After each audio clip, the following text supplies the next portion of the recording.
Welcome everybody to the 2020 Dropshipping Full Strategy Guide. I'm super excited to make this video. It's about the 1-year anniversary of my last video, which is actually one of my most viral projects that I've ever released on YouTube. So it's so crazy how time can pass like that. But anyway, my name is Scott Hilse. For those of you who don't know me, I'm just gonna literally sit here and explain step by step what you should do to go from 0 to 100K this year with an actual brand that you're gonna create in the hopes of one day becoming a massive brand so that you're in tons of different stores all over the world and everybody knows you for this specific brand. And it can all start with dropshipping. And the cool thing about dropshipping is you really don't need too much money to start. And if you follow this strategy specifically, your store is gonna be a perceived brand even though you're gonna not hold any inventory and the startup costs are at an all-time low. So it's very low risk for a very, very high return potentially. So before I start this video, I just wanna mention, as always, be sure to subscribe and turn post notifications on. And if you have any comments, be sure to comment them below. I've been talking with tons of you. I think the last video had like 1,000 comments and you can go back. I replied to every single one. So as you watch this video, if you have any questions at all about dropshipping, just leave them in the comment section below and I'm gonna get back to you. Almost a guarantee that I'm gonna get back to you in the comment section. All right, so it's 2020.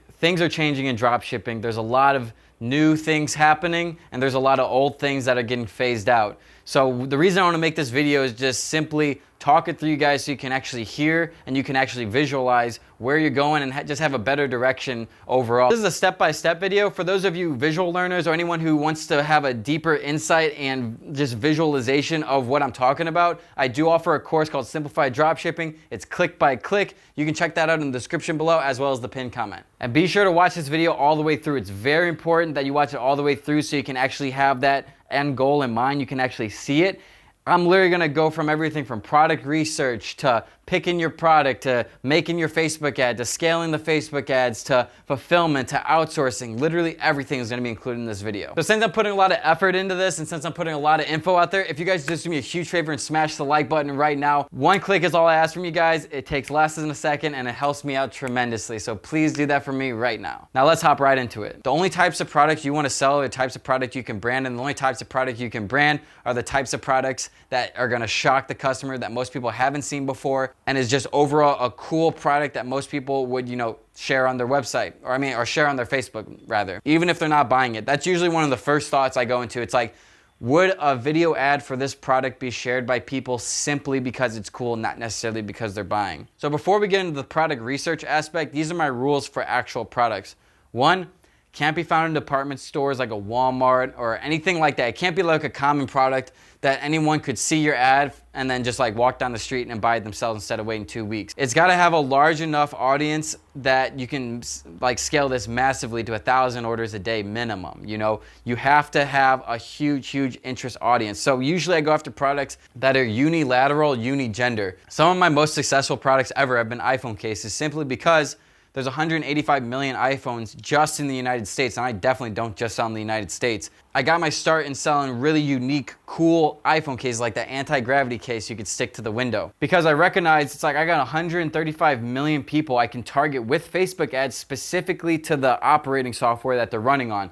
So if I only sell it for iPhones 9, 10, and 11, I can target only iPhones 9, 10, 11. And then that would just be a huge audience, and then I could also target from there. But anyway, that's the second one, a big audience related to the product. Thirdly, I go for a profit margin of at least $20. In years before, you could do it smaller, like a $10 profit margin, but the cost of the CPMs, everything's going up on Facebook ads. So now you need at least $20 in order to make sure that you can have the potential to be profitable. And then lastly, it should go without saying, but I'm gonna say it anyway, you definitely do not wanna go after any products that have already been saturated completely. You really want to aim for products that haven't been saturated or seen by the general market so that when it comes time to brand it, people are going to look at you as the full authority figure for that specific product. So now that you got that in your mind, it comes to the product research side of things. And this should all be done before you even start building a website, okay? So the product research side of things, it's very simple. I use a couple different tactics. My most successful tactics where I found almost all of my winning products is you go through on your Facebook feed and your Instagram feed, you just scroll until you see any e-commerce related ad. If you don't see any e-commerce related ad, you can just search like free shipping or something like that, 50% off, and you'll find some. Just go through and like and comment on all of them, and as well as click on the website link and click through to like checkout, but then don't check out.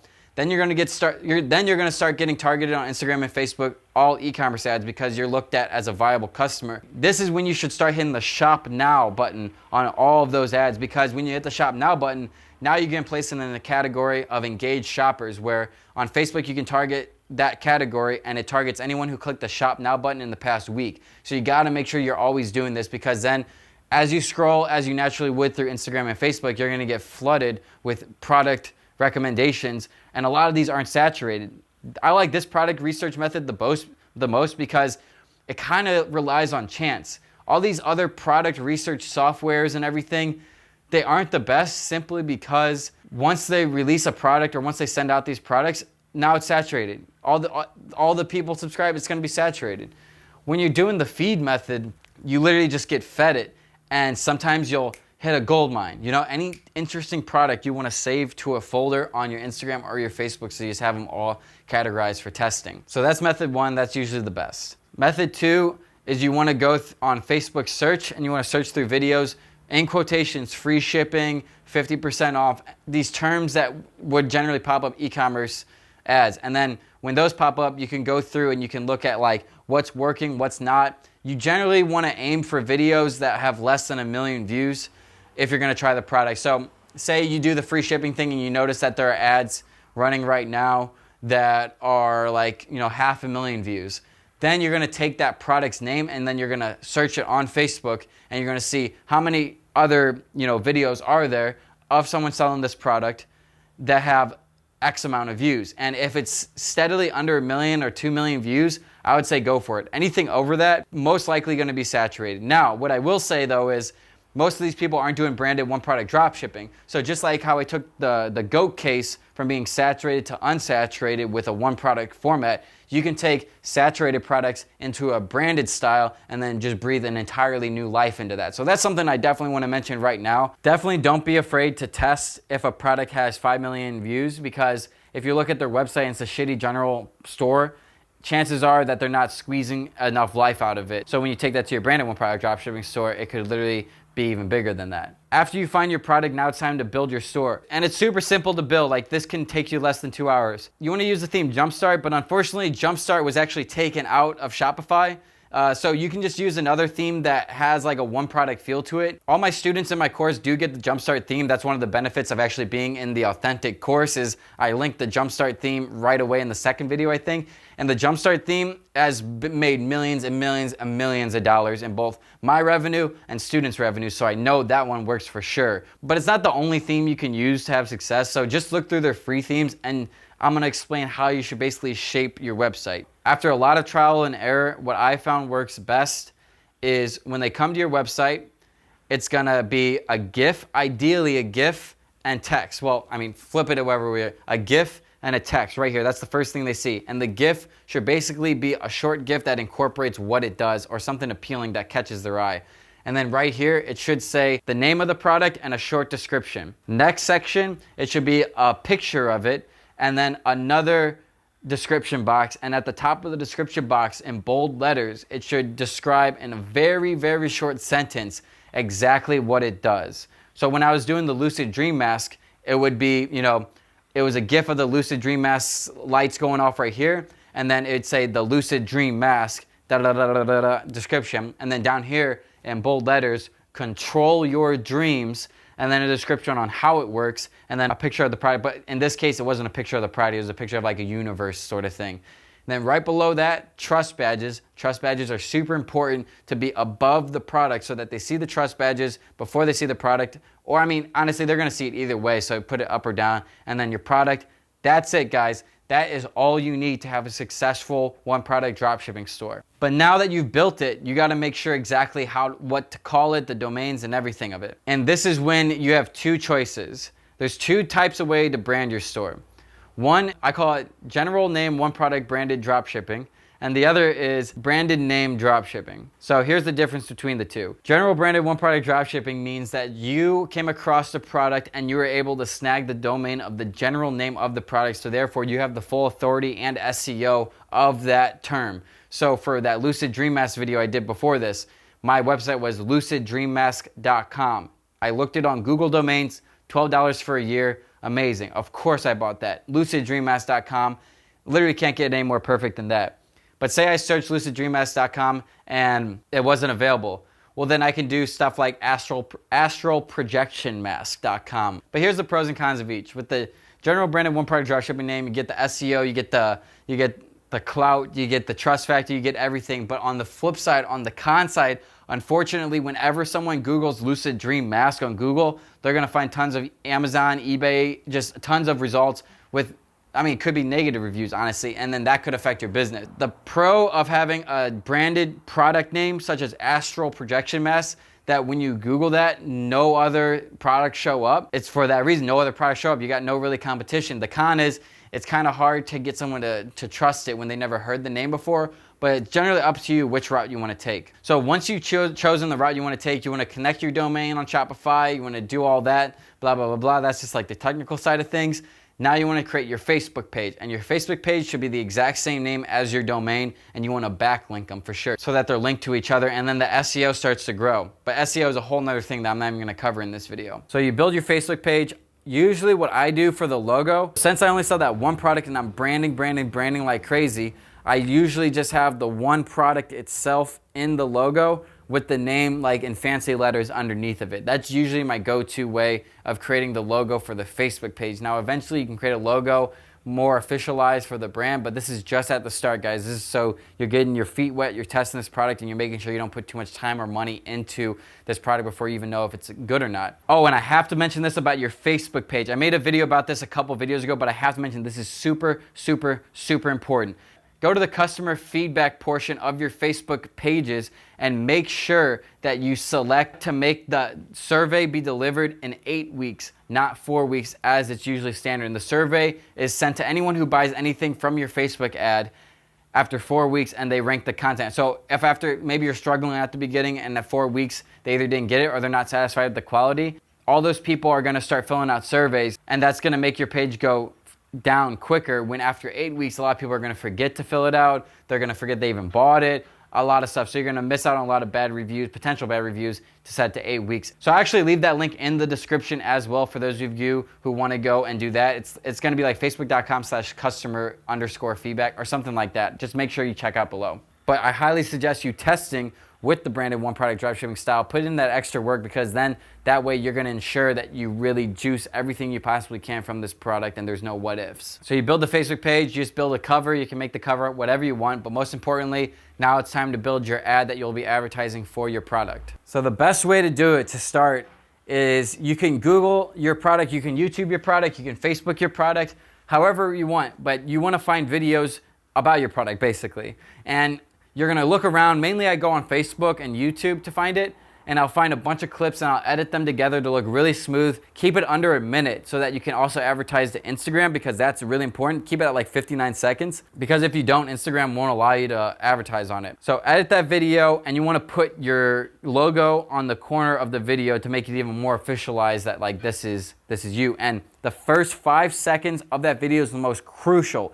You gotta make sure that the first 5 seconds of your video is gonna make people stop in their tracks and be like, what the hell is this? In a good way or a bad way. Just all publicity is good publicity, honestly. Whatever will get them to stop. So you're gonna piece together that video, put it on your Facebook page, and now it comes to Facebook ads. Now Facebook ads can be a little complicated to explain in person, but I'm gonna do my best. When you launch your product first, you're gonna wanna test it. And the testing can be very conditional to your specific situation, whether you have a lot of money to test with, whether you're not. So I'm gonna try to cover a multitude of different ways to test. A really cool way to test now is called the lazy man method. This is a shout out to Jared Getz, my business partner on this, and he's found that this works extremely well.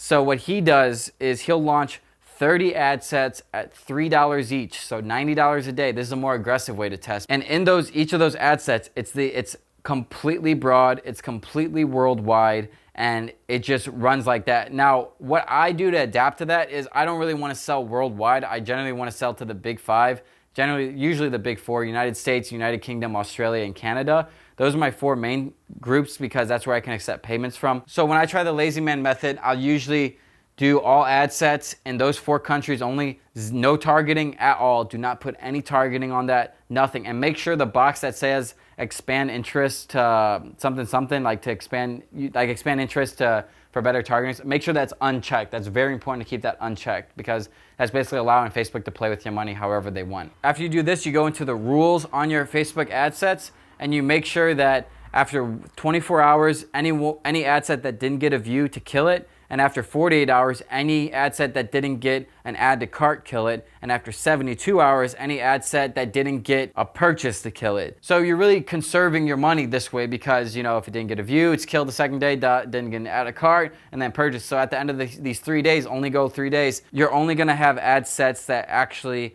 worked. And if you have ad sets that actually worked, this is a confirmation that this product is a potential winner, because with no targeting at all, you're getting sales.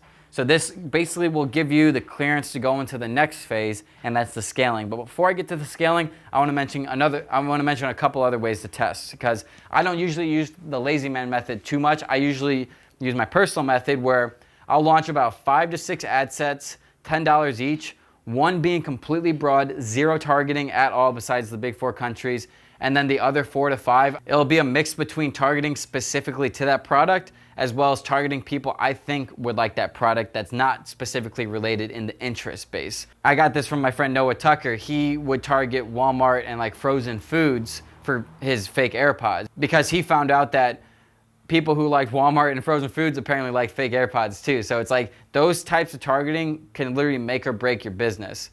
But nonetheless, that's usually how I test. I'll just spend like $50, $60 a day, monitor them for 3 days, and then I'll go into the scaling for the ones that worked, as well as broaden interest, which I'm about to get into in a second. Now, for those of you guys who are really struggling for money, there's another way, but I don't really use this way anymore, so I can't really recommend it, but I'm just gonna lay it out. Honestly, guys, I'm not even gonna get into that one because it's too outdated, and I don't want anyone going down the wrong path. It was the old way where you do the PPE to link click to add a cart to purchase progression. But Facebook ads and the pixel is so accurate now, you can go straight to conversions, and it's so much better doing that way. So I'm not even gonna get into that. Let's just get right into the scaling of it. So before you start scaling, now is the time when you actually wanna hire virtual assistants to take a lot of the workload off of you specifically. You don't really have to do this at the beginning, but right when you find out a product's actually gonna be selling, this is when you wanna hire them. You go on Upwork.com, very simple. You just filter down by, positive review, like people with the highest reviews, with the most work time, with the most money made, with the lowest cost per hour. So you go to Upwork and you search things such as Shopify product fulfillment, or Shopify customer service, or anything, or those two are the main you really want to use if you're not using the Silk Road. Again, the Silk Road's orders are automated, so that's automatically fulfilled, so you won't even need this VA. But nonetheless, you definitely do need a customer service virtual assistant. Gotta get their own email and Gmail or whatever. Make sure the email, by the way, is your actual website, of course. And then you wanna have an order fulfillment VA, so if you're using AliExpress and Oberlo, they can go in, they can order it for you, and so that you don't even have to have your hand in the customer service or orders. Like, that's super important. You don't want anything to do with that. Trust me. Okay, actually, before I get into the scaling things aside, I wanna mention the branding side of the things. So at this point, you're probably getting sales and everything. Okay, you're thinking this might be a winner. Get branded packaging, and you can do this by contacting your supplier on AliExpress and saying, listen, can you put my logo on the packages now? And then they'll give you a price per unit, and then now you actually have your brand logo on each package, which is gonna be crucial for branding. And then that way you're not branding products, because if you were to brand products, not only would you have to order a ton of inventory in advance, but you'd also have to pay extra to get your brand on each product. And then if things go south, you can't really sell the inventory because it's your brand, okay? So those are things you wanna be mindful once you figure out a product could actually work. You wanna make sure you have a strong sourcer. You wanna make sure that your relationship with who it is well, and that they can ship quick. Quickness is the name of the game. And there's many ways to get fast shipping. What saved my ass on the Lucid Dream Mask is the Silk Road. It was getting delivered to in 5 to 7 days in the United States, as well as like about 10 to 12 days international. But the thing is, they would process and sometimes ship the same day as an order came in, and it's automated and everything. And the order fulfillment's automated too, so you don't even need a VA to hire in order to fulfill the orders. It's literally done that. That's what I recommend. If you guys do want to sign up for the Silk Road, you can check out my link below in the description. It's going to be under best AliExpress alternative. But yeah, this is all very important because as you scale, you don't want to scale your problems too. So you want to fix your problems at the beginning before you scale. So now that we covered that, the fast shipping and the branded packaging, you can also do branded, oh, I forgot to mention, you can also do branded invoicing on the Silk Road too, which is so cool when you're actually trying to form this brand. But anyway, now that you got all of that like settled and you have a pretty good confidence that when you scale, you're not going to have like major problems. The first thing you should do, you should not start horizontally, or don't get the horizontal, get the vertical scaling out of your brain.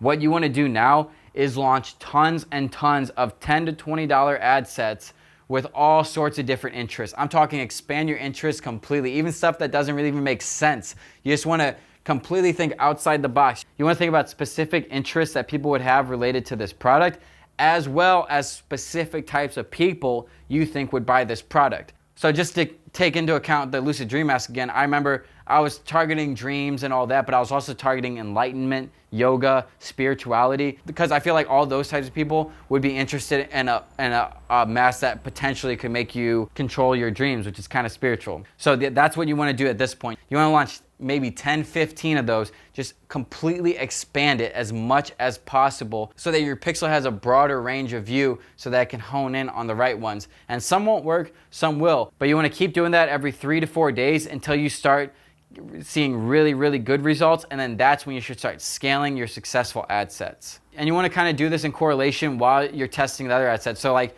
after 3 or 4 days, you find that, of those original 5 to 6 ad sets, 2 worked. Not only are you going to launch like 10 more ad sets in different interests, but you're going to want to scale these 2 ad sets. And you can do this by vertically or horizontally scaling. I personally like horizontally scaling better. Vertical scaling kind of was transmuted into CBOs, which I'm about to get to in a second. But if you're not doing CBOs, I wouldn't recommend vertically scaling. And that's just me personally. So what horizontal scaling is, any ad set that does well after 3 or 4 days, you want to duplicate it 5x. So you want to launch the same ad set 5 times, and then after 2 to 3 days, you want to do the same thing to all your ad sets, and then 2 to 3 days, do the same thing to all your ad sets, so that you're just scaling horizontally. And as you can see, you're not putting too much money into one ad set. It's just going like this, so that then it's just testing all sorts of different portions of the audiences you're feeding it. But I will say though, this is just the nature of Facebook ads. That's why I can't say like with the exact things to do, because so many different things have worked for so many different people. Some products can scale horizontally, some products can only be scaled vertically, some products can be scaled both. It's really, really all about testing. But this is all pre-CBO. I just want you to keep that in mind. So whichever way you go, because I usually will test all these scaling strategies within different campaigns as I'm testing a product. But when I do vertical scaling, my thing is I usually double the budget every 3 days. Double the budget every 3 days. And when I do that, I do notice as I get into the higher budgets, my cost per purchase definitely goes up, which is why I really don't mess with vertical scaling outside of CBOs. But that's just what I'll do, and that's why I'm putting this in this guide, just in case you guys want to test that. Just double that budget every 2 to 3 days, and if it works, just keep doing it. So after you do all this, after you tested so many different ad sets, as many interests as you can, and scaled horizontally, and you really started recognizing what ad sets have worked, because when you're scaling horizontally, you're taking an interest and you're like basically just testing it 20, 30 times. Oh, and I forgot to mention, as you're doing the horizontal scaling, you obviously want to cut off any non-profitable ad sets after 2 to 3 days. You want to make sure you're keeping your cost per purchase at an all-time low, and you can do this through the implementation of rules within the Facebook Ads Manager. And I'm sorry for those of you getting confused. That's just how Facebook is. And since I don't have any visuals to show you, I'm just trying to describe the best way possible. And again, for those of you who are interested in the visualization of click by click showing this exact strategy on the screen, the link for my simplified dropshipping course is right below.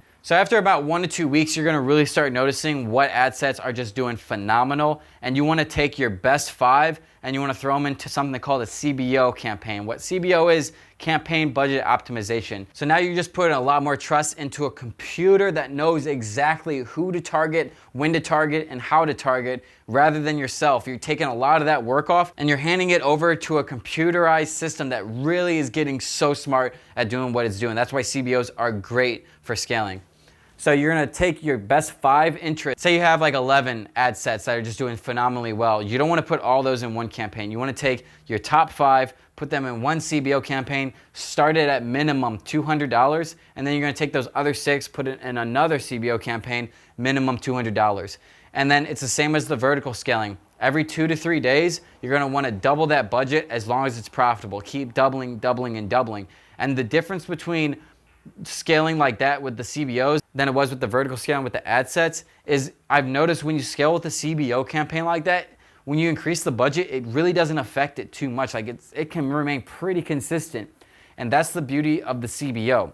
And that's the basics of Facebook ads scaling, honestly, right there. It's you just keep doing that, keep launching new interests, keep launching new ad sets, tweak a bunch of stuff. Just keep analyzing the data and just keep honing in down more and more on your specific type of customer you're going after. And then you're gonna notice your cost per conversion is gonna go lower and lower and lower. And so now let's just say you're doing hundreds of thousands of dollars a month, which is very, very attainable to do. Now is when things will get very interesting. So if your product starts having tons and tons of success like this, now is the time when you might wanna think about ordering inventory and holding it and then keeping it in those branded packages to lower your cost per product. That's one reason, but another reason is there's a high potential now that you can get into places like Walmart, like Target, or any of these big box retailer stores because now you've formed an actual brand with a legitimate customer list, legitimate data that a lot of big brands that sell products might be interested in getting in. I've known people personally who've taken my course and now they're selling on Walmart. Like literally my good friend from back home, he took my course and now he's literally just got hit up by Walmart for their products to be in Walmart. It's unbelievable what can happen from a branded one product dropshipping standpoint. That's one option. Another option though is you can also sell your store for a lot of money, guys. Generally, what I've seen is a store's value is about 10x whatever their profit is. So if you did 100,000 profit, you have a potential to sell the store for now $1 million. That's just the way business is. It's unbelievable. But that's also an option you want to go to. It's just a matter of how soon you want to give up on the brand or just selling at peak time. And that's the end goal here, guys, is from the very beginning, you want to have in your brain, you're forming a brand that could potentially last the rest of your life if you choose to.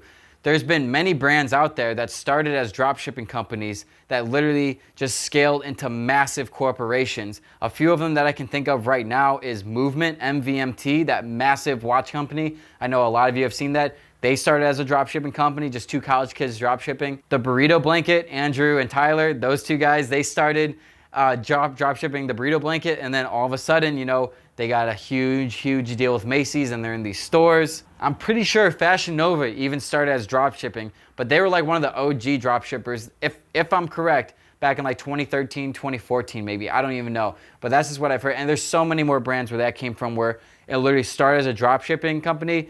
Whoever started it didn't want to put too much money into it, and then they found out they were making a lot of money in it, so they put more money into it, started forming and officializing this brand, and then all of a sudden they're millionaires. So you can only make so much money dropshipping general products on a general store, but there's no limit on how much money you can make with a brand. And branding is the name of the dropshipping game in 2020, specifically branded one product dropshipping. So yeah, guys, I believe that's it. Again, there's so much more where that came from. There's so many different ways to retarget on the Facebook ads, get the other customers to email marketing and influencer marketing. There's just so many ways to go about dropshipping. That's why I love it. That's like a love-hate thing with me. It's like there's so many different ways, and I'm sure a lot of you guys can relate to this. Sometimes it's confusing. Do I go with this way? Do I go with this way? I would say this is a great place to start. Just follow the information I laid out, and that'll give you a phenomenal start, way ahead of a lot of people who start dropshipping. And hopefully it'll lead to a lot of success for you, and I wish nothing but the best for all of you. So all of you who have made it to the end of this video, thank you so much for watching. I really appreciate that. If you made it to the end and you still haven't hit like, be sure to smash that like. Be sure to smash that subscribe. I got tons more videos coming, as always. And again, if you have any questions at all, I'm sure a ton of you have a lot of questions about this video. Some of the parts were confusing. Be sure to drop the comments below. You will get a response from me. More than likely, you're gonna get a response from me because I wanna help you guys so much. And again, lastly, for you visual learners, be sure to check out the course, simplifieddropshipping.com. It takes everything and much more that I described in this video. I take it to the screen, do it step by step, click by click, exactly. I build the store exactly right in front of you, and you can follow along like that. So thanks to you so much for watching, guys. Peace.